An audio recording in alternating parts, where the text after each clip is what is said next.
Hi guys, so Microsoft's Xbox E3 showcase took place yesterday and there were a lot of exciting and disappointing aspects. Overall, I wanted to make this a brief highlight in which we cover the positive and negative points of the three major aspects of the conference: the Xbox One X information, the 44 new games Microsoft covered, 22 of which were exclusives, and then also a backwards compatibility feature for original Xbox games. So let's get straight into it. Firstly, the Xbox One X.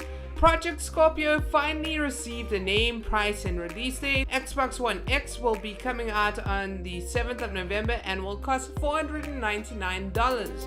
I've seen a rather mixed response to this announcement, in the fact that obviously you get people who are always excited for new hardware, and then you get people who are a little bit more critical and really ask the question, why should I buy this new piece of hardware?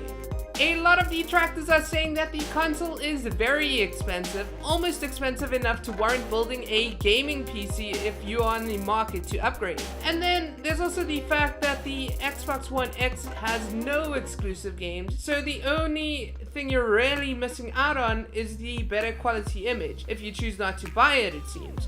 Obviously, I'm not saying that the Xbox One has no exclusive games, it's just the Xbox One X itself has no exclusive games. Yes, it does have a few other bells and whistles that the Xbox One or Xbox One S doesn't have, but as Microsoft has acknowledged, the main reason people buy consoles is to play games. I think a lot of the points I made in a previous video titled "Should you buy a PS4 Pro or Xbox Project Scorpio" are still largely true. Look, I do own a PS4 and a PS4 Pro, and quite honestly, you do begin to notice a difference between the two consoles in terms of graphics if you have been playing on the Pro for a long period of time. However, if you didn't have the two consoles to switch between frequently, one could definitely argue that the differences seem less stark. In the same way that the PS4 Pro is not making the bulk of new PS4 sold, I don't think that the Xbox One X will make the bulk number of Xbox One sold. But let's talk a little bit about what actually sells consoles. New games.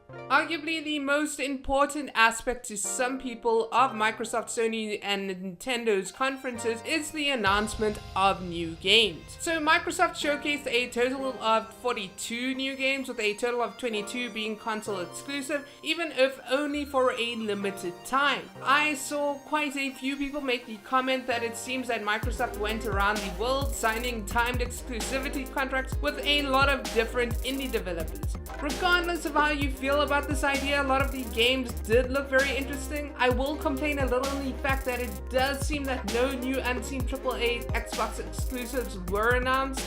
We already knew about Crackdown 3 and State of Decay 2, and admittedly one did expect to see trailers for those two titles and release dates, which we did receive.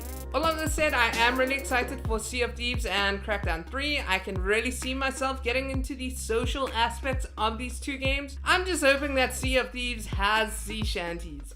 Overall, in terms of games, I did find it a bit disappointing that I was more interested in the big multi-platform titles such as Assassin's Creed Origins and Anthem than most of the Xbox One exclusive titles. I mean, Microsoft is trying to get me to upgrade my Xbox One to Xbox One X, and if I already own a console that can run these titles in 4K, even if non-native, why must I buy another one? Bringing it back to the games, if Anthem is what BioWare was focusing on instead of Mass Effect Andromeda, I'm sure it is going to be an absolutely amazing game. BioWare always brings out pretty good games. I would say that Mass Effect Andromeda is largely an exception to the case. This does bring us to the final major talking point of Microsoft's Xbox E3 showcase for this year: the announcement of original Xbox backwards compatibility features for Xbox One.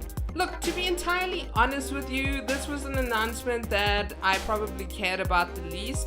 Last week, an Ars Technica study suggested that only 1.5% of the time spent on Xbox One was on backwards compatible titles. Microsoft then came out and defended the features, saying that a total of 508 million hours had been spent on backwards compatible games on Xbox One and that 51% of their install base used it. I'll definitely say that I'm one of the few using the feature very sparingly because I don't have all that many games I would like to replay, especially with so many new titles coming out all the time. I do know, however, that there are a lot of gamers out there that are very excited for the feature. So do let me know if there are any specific original Xbox titles that you just can't wait to play again. Overall, my analysis may come off as a little negative, but I'd rather say I'm being cautiously optimistic. There were a lot of really cool announcements made at Microsoft's E3 conference this year, and I can't wait to play some of these games. I might hold out on an Xbox One X at launch, but knowing myself, I'll probably end up getting it sometime.